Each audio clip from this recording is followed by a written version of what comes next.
దేవుణ్ణి నువ్వు ఆశ్రయిస్తే నీ కొరకు ఆయన సిద్ధపరిచిన మేలు అంత ఇంత మేలు కాదు, మామూలుగా ఉండదు, అది చాలా గొప్ప మేలు నీ కొరకు సిద్ధపరిచాడు ఆయన. కాబట్టి ఆ మేలు పొందుకోవాలంటే మనుషులను కాదు, దేవుణ్ణి ఆశ్రయించు. ఇంకొకరిని చూద్దామా దేవుణ్ణి ఆశ్రయించిన వారిని? కీర్తనల గ్రంథం, అదే కీర్తనలు 9వ అధ్యాయము 10వ వచనం. 9వ అధ్యాయము 10వ వచనం చదువుతారండి. యెహోవా నిన్ను ఆశ్రయించిన వారిని నీవు విడిచిపెట్టువాడవు కావు, కావున నీ నామము ఎరిగిన వారు నిన్ను నమ్ముకొందురు. ఇక్కడ వాక్యం ఏమని సెలవిస్తూ ఉందంటే, యెహోవా నిన్ను ఆశ్రయించు వారిని నీవు విడిచిపెట్టేవాడవు కావు. ఇక్కడ అంటున్నాడు కదా దావీదు భక్తుడు, దేవుణ్ణి ఆశ్రయించే వారిని అంట దేవుడు విడిచిపెట్టాడంట. ఈ మాట దావీదు ఏదో పైకి చెప్పలేదు, దావీదు తన జీవితంలో ఎన్నో అనుభవాలు చూశాడు. శత్రు అనుభవాలు చూశాడు, కష్టాలు చూశాడు, నష్టాలు చూశాడు, ప్రమాదాలు, అపాయకరమైన పరిస్థితులు, ప్రాణం పోయే చివరి అంచు దాకా వెళ్ళిపోయిన దావీదు చెప్తున్నాడు ఒక గొప్ప మాట అనుభవంతో, దేవుణ్ణి గనక నువ్వు ఆశ్రయిస్తే దేవుడు ఎప్పటికీ నిన్ను విడిచిపెట్టడు, ఎప్పటికీ నిన్ను వదలడు. మనుషుల జీవితాల్లో చాలా రకరకాల సమస్యలు వస్తాయండి. ఫస్ట్ రకం ఏంటో తెలుసా? ఆర్థిక సమస్య. ఆర్థికంగా చాలామంది నలిగిపోతూ ఉంటారు. ఇప్పుడు 1వ తారీఖు వచ్చేసింది, చీట్లు కట్టాలి, వడ్డీలు కట్టాలి, ఈఎంఐలు కట్టాలి, అది కట్టాలి, అన్నీ లైన్ అనమాట. లెక్క వెయ్యాలే కానీ మనం తెచ్చుకున్న దానికంటే ఎక్కువ డబ్బులు కట్టాల్సి ఉంటుంది. ఇంకొకటి ఏంటో తెలుసు, ఇప్పుడు కొత్తగా పిల్లల స్కూళ్ళు ఓపెన్ అయిపోతున్నాయి, పిల్లలకు బుక్కులు కొనాలి. మొన్న ఒక అక్క చెప్తుంది, రోజమ్మ స్కూల్ ఫీజు కంటే స్కూల్ బుక్కులు కొనాలి. ఇప్పుడు బుక్కులు ఎంతో తెలుసా? 6,000 అంట. ఎన్నో క్లాసు? 2వ క్లాస్కి బుక్కులకి 6,000 కట్టాలి. ఇప్పుడు నేను 6,000 కట్టాలి, ఫీజులు కట్టాలి, బుక్స్ కొనాలి, ఇవన్నీ చేయాలి. ఆర్థిక పరిస్థితి ఎంత కష్టం. ఇంకేంటో తెలుసా? అనారోగ్య పరిస్థితిలో డాక్టర్లు ఒకలా చెప్తారు, మన పరిస్థితి ఒకలా ఉంటుంది. ఆ రిపోర్ట్లు ఎలా ఉంటాయో, ఎలా వస్తాయో, పిల్లలు పుడతారో లేదో, ఏదో బాధ నలిపేస్తుంది. ఆ రిపోర్ట్లు ఏంటో, డాక్టర్ వెళ్తే ఏమంటాడు, ఇప్పుడు అవుతుందో వద్దా, మందుల ఆపరేషన్, అదొక టెన్షను, అదొక సమస్య మనిషికి. ఇంకా సమస్య ఏంటో తెలుసా? కుటుంబ సమస్య. కుటుంబంలో అత్త కోడలు బాగున్నారనుకోండి, భార్యకి భర్తకి గొడవలు. భర్త భార్య బాగున్నారనుకోండి, అత్తకి కోళ్ళకి గొడవ. అత్త కోళ్ళ ఏదో గొడవ. అందరూ బాగున్నారంటే పిల్లోడు మాటండో, చదువుకోడు సరిగ్గా, స్కూల్కి వెళ్ళడం, కాలేజ్కి వెళ్ళడం, మాటండో, ఎప్పుడో వస్తున్నాడు తిరిగి ఇంటికి. ఏదో కుటుంబ భారం, బాధ్యత. కొంతమంది ఇంట్లో ఎంత దారుణమో చెప్పమంటారా? అందరూ కలిసే ఉంటారు కానీ ఎవరు మాట్లాడుకోరు, ఒకరితో ఒకరు మాట్లాడుకోరు. అదొక బాధ, అదొక సమస్య. కొంతమంది మానసికంగా ఒత్తిడైపోతూ ఉంటారు వాళ్ళకున్న బాధల వల్ల. భయంతో కొంతమంది ఒత్తిడైపోతూ ఉంటారు, వాళ్ళ మనసు ఆందోళన, టెన్షన్ పెట్టేసుకుంటూ ఉంటారు సమస్యల కోసం, నిద్రపోరు. అదొక రకంగా అయిపోతూ ఉంటుంది మనసు అంతా. సున్నం ఉడకబెడతారు చూసారా, లేకపోతే అన్నం పొంగినప్పుడు అది ఎంత కొత్తలాడుతుందో, ఎంత అలా అయిపోతుందో, అలా అయిపోతూ ఉంటారు వాళ్ళు. కడుపు అంతా అంత భయంకరంగా అయిపోతూ ఉంటుంది, అంత అలా అయిపోతూ ఉంటుంది. అలాంటి సమస్య వచ్చినప్పుడల్లా మనిషి ఏం చేస్తాడో చెప్పనా? ఆర్థిక సమస్య వచ్చినప్పుడు మనిషి మీద ఆధారపడతాడు. రెండోది ఎవరి మీద ఆధారపడతాడో చెప్పనా? తన తెలివి జ్ఞానం మీద ఆధారపడతాడు. ఇంక దేని మీద ఆధారపడతాడు? అధికారుల మీద, పదవి మీద ఆధారపడతాడు. పై అధికారి ఇతని దగ్గరికి వెళ్తే పని అయిపోతుంది, ఈవిడితో చెప్తే నాకు ఏదో ఒకలా సహాయం చేసి పెట్టేస్తుంది, ఈవిడితో చెప్తే ఏదో ఒకలా అప్పు తెచ్చేసి సమకూర్చేసి అని ఇంకొకరి మీద, అధికారుల మీద, లేకపోతే పదవుల మీద, ఎమ్మెల్యేలు, మంత్రుల మీద ఆధారపడతారు. ఇంకొంతమంది దేని మీద ఆధారపడతారు తెలుసా? సంబంధాల మీద ఆధారపడతారు, రక్త సంబంధుల మీద. మా అన్నయ్య అయితే ఎలా అయినా ఈ సమస్యలోంచి నన్ను ఏదో ఒక ఐడియా ఇస్తాడు మా అన్నయ్య అయితే ఇందులోంచి బయటపడడానికి. ఏదో ఒక ఐడియా ఇచ్చి అమ్మాయి నువ్వు ఎలా చెయ్యి అలా అయిపోతుంది అని చెప్తాడని ఆ ఐడియాల మీద ఆధారపడతారు. ఇతరులు ఇచ్చే ఐడియాల మీద. కొంతమంది వాళ్ళకున్న బలం మీద ఆధారపడతారు, వాళ్ళకున్న తెలివి మీద ఆధారపడతారు. కానీ ఏంటో తెలుసా, మనుషులు ఏదో ఒక రోజు మారిపోతారు. అధికారం ఏదో ఒక రోజు వేరొకరికి వెళ్ళిపోతుంది. జ్ఞానం ఏదో ఒక రోజు విఫలమైపోతుంది. నీకున్న బలం ఏదో ఒక రోజు బలహీనం అయిపోతుంది. నీకున్న సంబంధాలన్నీ ఏదో ఒక రోజు తెగిపోతాయి. కానీ దేవుణ్ణి నువ్వు ఆశ్రయిస్తే ఎన్నడూ తెగిపోదు, ఎన్నడూ విడిపోదు. ఆయనతో నీకున్న బంధం ఎన్నడూ ఆయన అధికారం ఇంకొకరి చేతిలోకి వెళ్ళదు. ఎన్నడూ ఆయన తెలివి ఎప్పుడు ఓడిపోదు. అందుకే దేవుడు ఏమంటున్నాడో తెలుసా, వాళ్ళని ఆశ్రయించొద్దు, మనుషులు నమ్ముకోవద్దు. వాళ్ళ పదవుల వెంట పరిగెట్టి వాళ్ళ పాదాలు పట్టుకుని వాళ్ళ కోసం గంటలు గంటలు వేచి ఉండొద్దు. నువ్వు వాళ్ళ కోసం వెయిటింగ్లు చేయొద్దు, నా కోసం ఎదురు చూడు, నన్ను ఆశ్రయించు. ఎందుకో తెలుసా, నువ్వు నన్ను ఆశ్రయిస్తే నేను నిన్నెప్పుడు వదలను, నేను నిన్నెప్పుడు విడిచిపెట్టనని దేవుడు చెప్తా ఉన్నాడు. ఎప్పుడు వదలడంటండి దేవుడు, ఎప్పుడు విడిచిపెట్టడంటండి, ఎప్పుడు విడిచిపెట్టడు, ఎప్పుడు వదలడు. ఆయన్ని ఆశ్రయించని దేవుడు చెప్తా ఉన్నాడు. దేవుడు అంటున్నాడు, నేను నీకు సమస్యలు రావని చెప్పట్లేదు నీ జీవితంలో, కానీ ఏ సమస్య వచ్చినా వదలకుండా నీ చెయ్యి పట్టుకొని ఉంటానని దేవుడు చెప్తా ఉన్నాడు. ఏ సమస్య వచ్చినా నిన్ను మాత్రం మధ్యలో విడిచిపెట్టేను. నీకు హ్యాండ్ ఇచ్చి నీ సమస్యలో నేను నీకు సహాయం చేస్తానని చెప్పి, నేను నీకు ఇది చేస్తానని చెప్పి చాలామంది మధ్యలో నిన్ను వదిలేసి వెళ్ళిపోయి ఉండొచ్చు. చాలామంది నిన్ను ఒంటరిని చేసేసి వెళ్ళిపోయి ఉండొచ్చు. కానీ దేవుడు ఏమంటున్నాడు తెలుసా, ఎన్ని సమస్యలు తుఫాను వలె నువ్వు కొట్టుకుపోయే స్థితి వచ్చినా సరే నువ్వు కొట్టుకోకుండా నీ చేయి పట్టుకుని నిలబడే నీ కోసం ఆశ్రయదుర్గంగా నేనున్నాను నీ కోసం అంటున్నాడు దేవుడు. నేనున్నాను అన్నాడు. ప్రపంచమంతా ఏకమైపోయి నీకెవ్వరు లేరు, నువ్వు ఒంటరి అయిపోయి ఉండొచ్చు. ప్రపంచమంతా ఒకవైపు, నువ్వు ఒక్కడవే ఒకవైపు ఉండొచ్చు. కానీ దేవుడు ఏమంటున్నాడు తెలుసా, ప్రపంచం అంతా ఉన్నా లేకపోయినా నేనే నీ ప్రపంచాన్ని, నువ్వే నా ప్రపంచంగా చూసుకుంటున్నా, నేను నీ కోసం ఉన్నాను అంటున్నాడు. నువ్వు నన్ను ఆశ్రయిస్తే నేను నీకు ఒక మహాదుర్గముగా మారుతాను అంటున్నాడు దేవుడు. మహాదుర్గంగా. ప్రపంచమంతా నిన్ను వదిలేసిన, ఒంటరిగా నువ్వు ఏడుస్తున్నా, నీ రక్త సంబంధులే వదిలేసిన, నీ బాధ్యత తీసుకోవాల్సిన వాళ్ళే బాధ్యత వహించకుండా నిన్ను ఏడిపిస్తా ఉన్నా దేవుడు అన్నాడు, నేనున్నానమ్మా నీ కోసం. నేను నిన్ను వదులుకుంటానా? నేను నిన్ను విడిచిపెడతానా? నేను నిన్ను వదులుకుంటానా? నేను నిన్ను తృణీకరించుకుంటానా అని దేవుడు వాక్యం ద్వారా దేవుడు నీకు సెలవిస్తూ ఉన్నాడు. నీ హృదయంలో బాధ ఎవ్వరికీ కనబడకపో ఉండొచ్చు, నీకెవ్వరికి నువ్వు చెప్పిన మాటలు రాకపోవచ్చు, వివరించడానికి వాళ్ళకి అర్థం కాకపోవచ్చు. కానీ దేవుడు ఏమని సెలవిస్తూ ఉన్నాడు తెలుసా, నువ్వు నన్ను ఆశ్రయిస్తే నీ హృదయాన్ని కలుగజేసిన దేవుణ్ణి నేను, నీ హృదయంలో ప్రతి బాధ నాకు అర్థమవుతుంది. నువ్వు చెప్పకుండానే తెలుసుకోగలిగే కెపాసిటీ, జ్ఞానము నా దగ్గర ఉంది. కాబట్టి నన్ను ఆశ్రయించు, నేను నిన్ను ఎప్పటికీ విడిచిపెట్టాడు దేవుడు. ఎప్పుడు తెలుసా, ఆయన నిన్ను మేలు చేసేదాకా, నిన్ను తృప్తిపరిచేదాకా, నీ కొరకు సిద్ధపరిచిన కార్యం నీకు అందేదాకా ఆయన నిన్ను వదలడు, విడిచిపెట్టడు అని దేవుడు చెప్తా ఉన్నాడు. ఈరోజు దేవుణ్ణి ఆశ్రయించు, ఆయన మేలు నువ్వు పొందుకోబోతున్నావు. ఇంకొక మాట చూద్దామా, అదే కీర్తనలో 34వ అధ్యాయము 10వ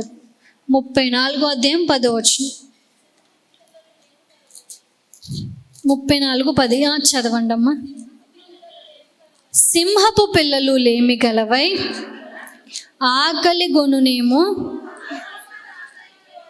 యెహోవాను ఆశ్రయించు వారికి ఏ మేలు కొదువై ఉండదు. ఇక్కడ అంటున్నాడు దావీదు, సింహపు పిల్లలు, సింహం యొక్క పిల్లలంట. సింహం యొక్క పిల్లలకైనా ఆకలేస్తుందేమో కానీ దేవుణ్ణి గనక ఆశ్రయిస్తే వారి మాత్రం ఆకలి దప్పులతో ఏలేమి కొదువై ఉండదంట వాళ్ళకి. అసలు సింహం కోసం మనం ఆలోచిస్తే సింహం చాలా భయంకరమైన జంతువు. ఆ అడవి అంతటికి రాజు సింహం. అడవికి రాజు ఎవరండి? అందరూ చెప్పండి ఒకసారి. సింహం కదా. ఎవరో కొంతమంది చెప్పట్లేదండి. అడవికి రాజు ఎవరు? సింహం కదా. అడవికి రాజైన సింహానికి సింహం యొక్క పిల్లలకి ఆకలి ఏమైనా వేస్తుందా? అంతెందుకు, మీరైనా ఆకలితో ఉంటారు కానీ మీ పిల్లల్ని ఆకలితో ఉంచుతారా? మనుషులుగా మనకి అంత సింహం యొక్క శక్తి లేకపోయినా, పవర్ లేకపోయినా మన పిల్లల్ని ఆకలిగా ఉంచాలనుకో. అలాంటిది సింహానికి చాలా శక్తి ఉంది. దేన్నైనా వేటాడి తన పిల్లల కోసం తెచ్చి అందివ్వగలదు. అలాంటి సింహపు పిల్లలు అంటే యంగ్గా ఉన్న పిల్లలకైనా ఆకలేస్తుందంట. ఆ పిల్లలంటే ఒకరోజు తినడం మానేస్తారేమో కానంట, దేవుణ్ణి నమ్ముకున్న వాళ్ళకు మాత్రం ఏ మేలు కొదువై ఉండదు. అన్ని రకములుగా దేవుడు సమస్త విధములైన ఆనందంతో తృప్తిపరుస్తాడు ఆయన పిల్లల్ని, ఆయన ఆశ్రయించిన వారిని. ఒక ఆవిడ చాలా ఇబ్బందులు ఎదుర్కొంటా ఉంది. ఎలా అంటే తన భర్తకి ఒక అనారోగ్యం వచ్చినప్పుడు తన భర్తని చాలా హాస్పిటల్స్ తిప్పితే ఏ హాస్పిటల్ అన్ని డబ్బులు లాగేస్తూ ఉంటారు, డబ్బులు అయిపోతూ ఉన్నాయి హాస్పిటల్లో. కానీ ఈయనకి నయం కావట్లేదు. ఒకరోజు ఈయన చనిపోయాడు. ఆవిడ దేవుణ్ణి నమ్ముకోలేదన్నమాట. ఒకరోజు ఈయన చనిపోతే ఏమైందంటే, ఇంకా అన్ని కార్యక్రమాలు అన్నీ చేస్తారు కదా, కార్యక్రమం అంతా అయిపోయింది. అందరూ పరామర్శించడం, అన్ని రోజులు ఉంటారు కదండి దగ్గర, ఆవిడ దగ్గర ఉండడం, ఆవిడకు వండి పెట్టడం అన్నీ జరుగుతున్నాయి. అంతా అయిపోయిన తర్వాత అందరూ వెళ్ళిపోయిన తర్వాత ఆవిడ అప్పు తన భర్తని కాపాడుకోవడానికి కోసం ఆమె చేసిన అప్పు చాలా ఎక్కువైపోయింది. ఆమె భర్త ఏమో చనిపోయాడు. ఆమె బయటికి వెళ్ళి పని చేసుకోలేకపోతుంది. ఎందుకంటే తన భర్త కోసం కృంగిపోతూ ఉందన్నమాట. తన లోపల బయటకు రాకుండా ఎవరికి తన మొహం చూపించకూడదు అంటూ ఉంటారు కదండి. అన్ని ఆచారాలు ఉంటాయి కదా, భర్త చనిపోయిన వాళ్ళు ఇన్ని నెలలు అని చెప్పేసి బయటికి రాకూడదని చెప్పేసి అలాగా ఆవిడ లోపల ఉండిపోతూ చాలా నలిగిపోతూ ఉందన్నమాట. నలిగిపోతూ ఉంటే వాళ్ళ పక్కింటోళ్ళు చర్చికి వెళ్తూ ఉంటే వీళ్ళ అమ్మాయి ఏం చేసిందంటే, వాళ్ళతో ఆడుకుంటారు కదా పిల్లలు కలిసి, అలా వీళ్ళతో ఆడుకుంటా వాళ్ళు చర్చికి వెళ్తూ ఉంటే సరదాగా వెళ్ళిపోతుంది అనమాట. ఈ అమ్మాయి వెళ్ళిపోతూ ఉంటే ఆంటీ అన్నారంట, అమ్మ పాప నువ్వు మాతో వచ్చేస్తే మీ అమ్మ తిడుతుంది, నిన్ను చర్చికి వెళ్ళకూడదు కదా, మీరు దేవుణ్ణి నమ్ముకోలేదు అని తిడుతుంది కదా, నువ్వు ఇంటికి వెళ్ళిపోంటే, బాబోయ్ సగం దూరం వచ్చేసాను కదా అంటే మళ్ళీ నేను మా ఇంటికి ఒక్కరిదాన్ని వెళ్ళాను, నాకు భయం, నేను వచ్చేస్తాను పర్లేదు అని చెప్పేసి చర్చికి వచ్చేసిందంట. ఆ రోజు చర్చికి వచ్చేసి ఇలాగే చర్చిలో కూర్చుంటే పాస్టర్ గారంట వాక్యం చెప్తున్నారంట.